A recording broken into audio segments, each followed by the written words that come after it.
maadada cilmiga bulshada casharkeena wuxuu ka hadlayaa nidaamka dowladda Eritrea ayuu ka hadlaya wuxuu ka mid yahay buugga sigiska casharadiisa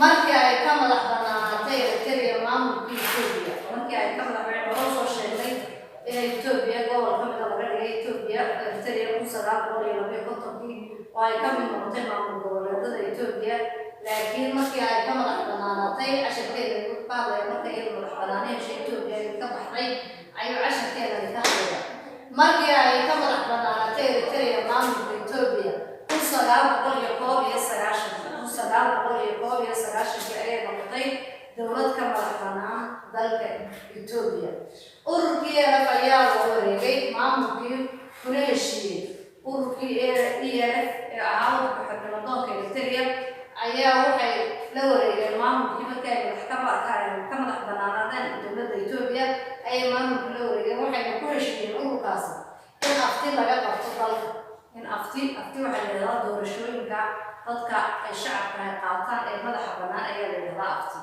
doorashooyin laga qabto dalka markii aftigii la qaaday ayay guddidii doorashooyinku ku dhawaaqeen madax bannaanida Eritrea bishii Abriil 1993 waxay ku dhawaaqeen aftigii doorashooyinka guddidii doorashooyinku waxay ku dhawaaqeen madax bannaanida dalka Eritrea bishii Abriil 1993 oo ay markaa noqotay dowlad xor ah oo meel istaagtay oo madax iyo dowlad iyo kala dambeyn waxay Eritrea yeelatay madaxweyne gole wasiiro iyo gole wakiilo waxay yeelatay madaxweyne gole wakiilo golaha wakiilada iyo gole wasiirada dastuurka cusub ayaa ogolaaday in Eritrea laga sameeyo ururo badan oo u tartama hoggaanka dalka dastuurkooda wuxuu qoray ama wuxuu ogolaaday dastuurka Eritrea wuxuu ogolaaday in waddanku yeesho ururo badan ama xisbiyo badan oo u tartama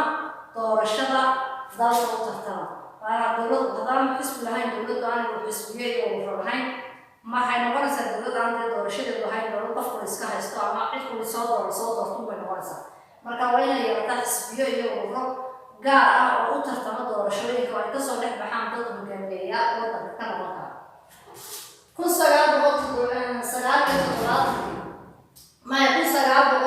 1997 waxaa la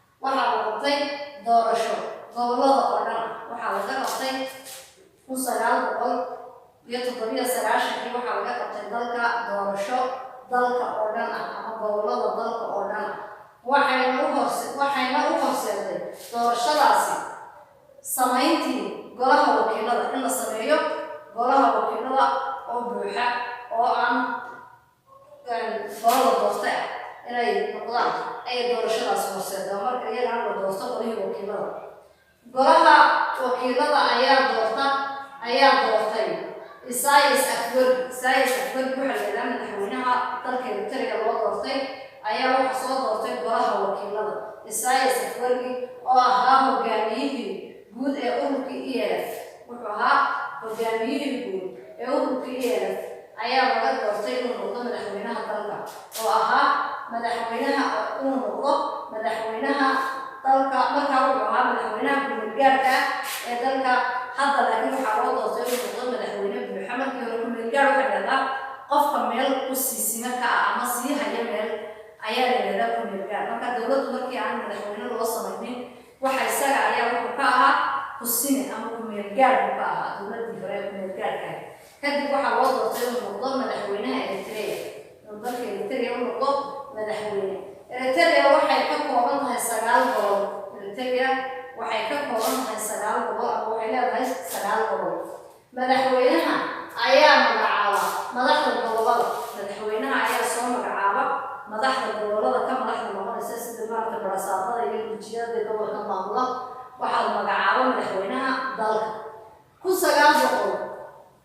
1998 dagaal ayaa dhex maray Eritrea iyo Itoobiya dagaal ayaa ka dhacay dalka Itoobiya iyo dalka Eritrea oo xuduud wadaaga oo mar walba dagaal ay dhex maraan dagaalka waxaa sabab u ahaa samaynta soohdimihii u dhaxeeyay Eritrea iyo samaynta soodimihii u dhexeeyay Eritrea iyo Ethiopia. Soodimo waxaa la yiraahdaa xidka ama xaduudka u dhexeeya labada dal ee ka dhexeeya sida tusaale ahaan inaga iyo Puntland xuduudka naga dhexeeya Soomaaliya naga dhexeeya oo kale mar walba inaga dagaallo ka dhacaan sidaas oo kale ayaga waxa ka dhexeeya xuduudada waxa sameeyay gumaystayaasha reer Yurub ee ka tagay qaaradda Afrika waana dhibaatooyinka ugu waaweyn ee qaaradda Afrika ka tagay. Ururka Qaramada Midoobay ayaa dhexdhexaadiyay isla markaana dhexdhigay ciidan ilaaliya nabadgelyada. Dagaalkaas wuxuu dabcay waxa dhexdhexaadiyay oo soo kala dhex galay ururka Qaramada Midoobay kaas oo soo dhexdhigay ciidamo nabad ilaalin ah oo joojiyay dagaalkii. Ciidamo nabad ilaalin ah oo dhexdhigay kaas oo joojiyay dagaalkii. Waxaa lagu xigay Eritrea hadda maanta sida ay tahay. Madaxweynaha Eritrea waa Isaias Afwerki waxaa doortay golaha wakiilada. Inaga soo sheegay golaha wakiilada madaxweynaha soo doortay markii aftada qabtay waddanku xor noqdo loo codeeyay. Markii waddanku xor noqdo aftada qabtay loogu codeeyay. Waxaa madaxweynaha loo doortay Isaias Afwerki oo soo sheegay inuu ahaa gudoomiyihii ururka ELF. Waxaa golaha wakiilada sanadku markuu ahaa 1993 ayaa la doortay madaxweynaha. Doorashooyinkii loogu talagalay in la qabto December 2001 ayaa dib u dhacay ama dib loo dhigay iyagana. Waxaa dib loo dhigay doorashooyinkaas. Xisbiga keliya ee sharciga ah ee dalku ogol yahay waa xisbiga la yiraahdo BEDH. xisbiga la yiraahdo waxaa la yiraahdaa BEDH ayaa la yiraahdaa xisbigaas. waa xisbiga keliya ee waddanka u ah xisbiga imika maxaafid wuxuu doono laga soo doortay xisbiga keliya ee waddanka ka jira inta waa xisbigaas ee sharciga dowladda ku aqoonsay. waxaa halkan noogu yaala 5 su'aalood oo loo baahan yahay in laga soo shaqeeyo. 5 su'aalood oo u baahan in buuggiina layliska ku qortaan kana soo shaqeysaan. Su'aasha koowaad waxay odhanaysaa yaa ka madax ah Ethiopia maanta? Yaa ka madax ah Ethiopia maanta? Su'aasha labaad waa maxay nooca dowladda hadda ka jirta Ethiopia? Waa maxay nooca dowladda hadda ka jirta Ethiopia? Waa laga soo sheegay dowladda Ethiopia waxay tahay nidaamkeedu wuxuu yahay marka nooca dowladda ee ka jirta ayaa loo baahan yahay. Su'aasha saddexaad waa maxay nooca dowladda ee hadda ka jirta Eritrea? Waa maxay nooca dowladda ee hadda ka jirta Eritrea? Su'aasha afraad waa kee hogaamiyaha Eritrea? Waa kee hogaamiyaha ama madaxweynaha dalka Eritrea? Su'aasha shanaad waa maxay ahaayeen dhibaatooyinkii ka hor yimid Eritrea?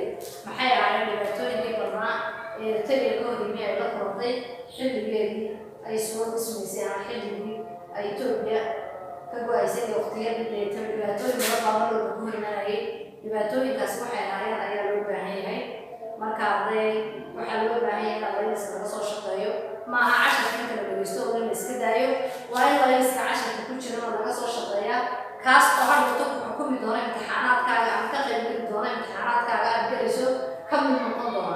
haddii aadan maanta dhayarsatid oo aadan ka shaqeynin waxaa laga yaabaa maalin maalmaha ka mid ah oo dambe ama xilliga imtixaanaadka inay kaa hor yimaadaan su'aalaha iyo kuwa lamid ah ama kuwa hore soo dhimanaan ama kuwa dambe inay kaa hor yimaadaan.